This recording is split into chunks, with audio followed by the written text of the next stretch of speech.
Hello and welcome to our UK to Global series. Today we're talking about MENA, Middle East and North Africa, and I'm delighted to be joined by Bassam Dahman, who's our regional leader for MENA. Hi Bassam, how are you? Hi guys, how everybody? Good morning. Thanks for joining us. Now, Bassam, whilst I was researching to do this recording, I was looking at North Africa and also the Middle East in terms of some key statistics. What are some of the key sectors for your region? I was amazed that actually, the population growth of the region has effectively almost doubled since the 1980s. It's now 500 million people in the region, which I was astonished by. And actually, over 1/3 of them are under the age of 16 years old. It's a very, very young population. Clearly, big consumers. It's a growing consumer market as well. I think that's probably something that the UK businesses should be interested in terms of potential investment into the region. Absolutely. I agree totally. Yeah. Now, in terms of the main cities, and there's a lot of urbanization, a lot of investment going on. Clearly, a lot of people in the UK know about your city, Dubai, and the United Arab Emirates in terms of investment in infrastructure and urbanization. Where else in the region are we seeing that type of construction work? Oh, this is a good question. Well, I know the UAE, but if we just take it from a step back, the GCC countries, so to speak, I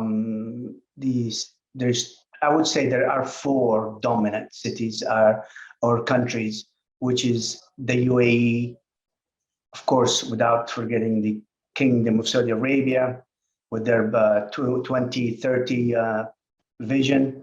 And then we have Kuwait and also Egypt, despite the fact that they have some difficulties. But definitely there are cities where you can feel there is a need for so to speak, construction. Construction will continue, and the investors will be more interested in coming. I know Cairo's got a population of some 18 million. I mean, it's an astonishing urbanization of that city.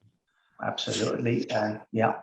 Now let's talk about key sectors that UK business leaders may be interested in. Clearly, petrochemicals, oil is an obvious one, but we're also talking about construction, pharmaceuticals, and IT and technology. Absolutely. Like pretty much it. What else have we got? We've got a lot, but just before we actually can get into this, there are, in terms of sectors, there is not a single sector, so to speak, that contributes to over 20% of the revenue of the region. Yeah, for sure. Which is to say that we work with clients across many different sectors, so to speak. We do have specialists with experience in various sectors. Some of these sectors are sectors that are rapidly growing these days, such as, of course, you already said IT. Digital services is already part of it, but we'll just say e-commerce, financial services, definitely. Healthcare is booming in different ways, and so on. But wireless are the traditional sectors are still there, and they're important, so to speak, for any economy, such as you said, the construction, real estate, especially here, insurance, hospitality, education, healthcare, of course, oil and gas, and then we also have renewable energy as well. And I was reading a lot about renewable energy. I mean, hardly surprisingly, given the assets there and the expanse of geography, renewables should be a big growth area. And we have also the last one I'm going to say to you is just like solar energy. Yeah, it's taken us by surprise, and I don't know how far it will go, but definitely it's something to consider going forward. Definitely. Okay. Let's talk about government and government support, federal rules? Are there any key areas that you think a UK business needs to be aware of? Clearly, coming to the RSM team in the region for support is obvious, is an obvious, and it's vital. But give us a hint. Yeah, well, I hate to go back to the GCC countries and forget so-called the north of Africa and the west of Africa countries. But how I look at it, there are favorable government policies and schemes. I would just say not many, but limited, and to accelerate collaboration with the private sectors. In alignment, of course, but it's important that it's in alignment with the so-called the national development plans. These favorable policies are there to assist private sectors to actually be always, how can I say, removing a lot of these hurdles for doing business. So if I'm going to be honest and just say how many of these countries are, again, the GCC will always stand out at this time for the last couple of decades, but there is without. So definitely I will tell those not to look anywhere for now. And the UAE and the KSA is definitely on the top of these countries, so to speak. Okay, can I take that question a little bit further then? I mean, clearly, cultural nuances play into a number of aspects when dealing with the region. How many of these aspects does a UK business need to be aware of? Do you need someone on the ground to be introducing you to the federal authorities, to the government authorities, to the tax authorities? Can it be done remotely? Is it better to be doing it on the ground? Well, all your suggestions are applicable, but let me just give you from being here all my life, so to speak. We know that MENA is a multicultural region, and apart from that, it's a very international, and people, so to speak, are aware of the, so to speak, the international settings. But tied into Arabic culture are a number of religious and traditional customs, so to speak, that influence the way business is conducted here, so to speak, not necessarily just Dubai. There's a few, but let's just, if I'm gonna summarize some of them, a few of them. So most people here are shy. Shy? Yeah, despite the fact that you're looking at me. All right, it took a lot of time to build up, and I'm meeting you. So shy, what I mean by that, informal conversations are best avoided, especially when you don't have that much familiarity and you don't know the so-called the people that you are talking to. You kind of have to wait that when do you actually jump in, despite whom you are. So that's a dress code. You just can't come with shorts. And so dress codes in all of MENA, it's almost the same, modest and respectable at all times. Tie, the whole thing. You can relax only on one day, which is Thursday. Two things you should also consider to look at, that is the, you need to show over respect when it comes to when you're dealing with the elder. That is, and also in elder in age, and also you are dealing with women in the workplace. If you're dealing with them with respect, you are definitely, you will count your brownies, so to speak. You'll be ahead, you're coming up. And so this is small, but it's very important. And next will be like, you also need to so-called embrace flexibility. And let me give you an example though. So let me tell you, schedules do change. It happens even at the very last minute. We're talking to you now and somebody knocks on my door, you gotta come in. Supposedly, your client comes in and says, I need you for 1 hour, and you go to see that person, and you spend an hour with him, maybe 2 hours. Suddenly the hour is 2 hours. And then after that, spontaneously, he comes out and says, hey, Sam, you're coming to lunch with me. It would be absolutely rude to say no, but we know, but that act, so to speak, throws your timings for the next meetings into disarray. So that's another thing that should happen. So what I'm trying to say is, to succeed in this region,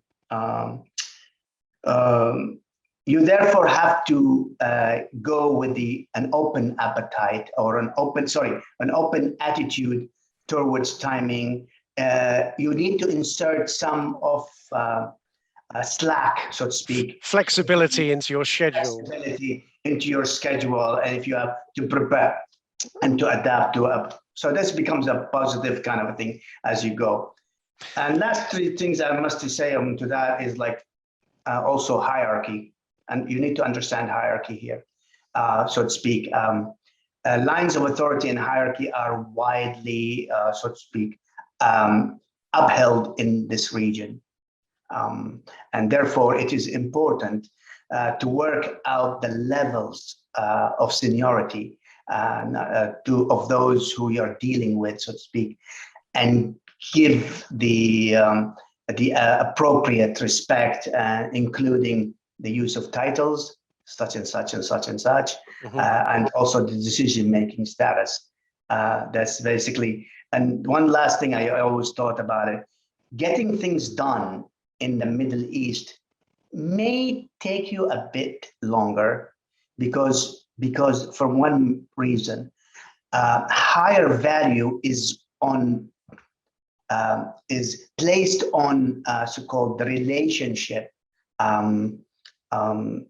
by those who in this region than the task itself. So trusting relationship is a must, and it has to be developed, and it doesn't get overnight. It's not developed overnight.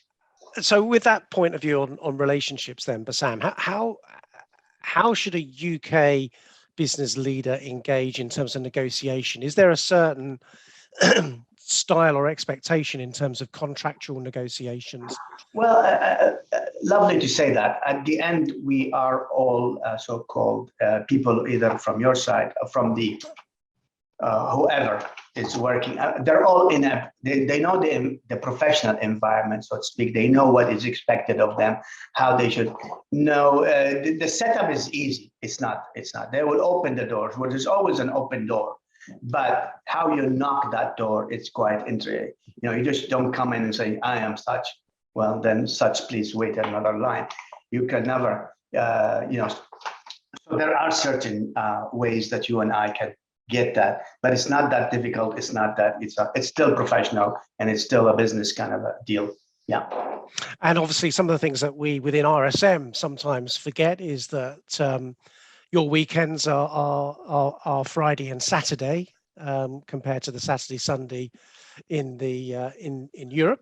That is pretty sacrosanct, isn't it? That is.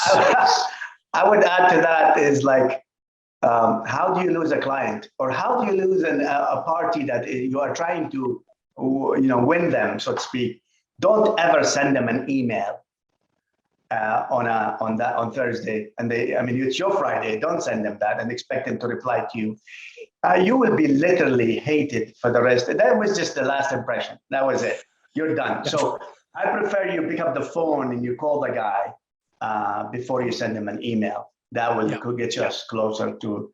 So the phone's face-to-face contact better than an email. So don't do that, please. Well, certainly as the pandemic issues hopefully rescind in 2022, there'll be more opportunity for business individuals to be traveling into the region and therefore conducting more face-to-face contact. Goes back to the relationship building point you made earlier. But whilst we're still in the throes of the pandemic, just quickly for the last minute or so, Bassam, what's your views? How is the region coping with the pandemic? What should we know? Absolutely. There's a few countries who I should salute for their actions. And the fact is because of the government took the lead and forced everybody to follow, and did it with with so-called with money or with power, not just letting you go. You're not going to fail. We're going to help you and all that stuff, and did all the vaccination and everything like that. So in those countries are already ahead of, and they are UAE, Kuwait, Saudi Arabia. Their numbers are up there when it comes to vaccination, country-wise, whatever, Yeah, worldwide. it's impressive. Yeah, it is world class. It's impressive. Yeah, so it's open. It's definitely so. There are some who fell behind, and there are some still behind, especially when I come to talk about West Africa countries. Yeah. So unfortunately, but this is definitely there will be no issues when it comes to 2022, especially for the so-called MENA countries, especially GCC countries that are already open. Yesterday, Saudi Arabia announced we're done. Remove your mask, remove everything. So hey, we've done everything. We've done the vaccination. Everybody's UAE, the same thing. We've been working for the last 3 months in the office, as you see, and that's something what's happening. Great stuff. Bassam, thanks very much for your time today. That's been really insightful. I think, what we'll do is if you want any more specific information in terms of your business, in terms of its expansion into the MENA region, get in touch and we'll put you, we'll connect you with Bassam and the team in the region and help you with your UK to global expansion. I am all RSM.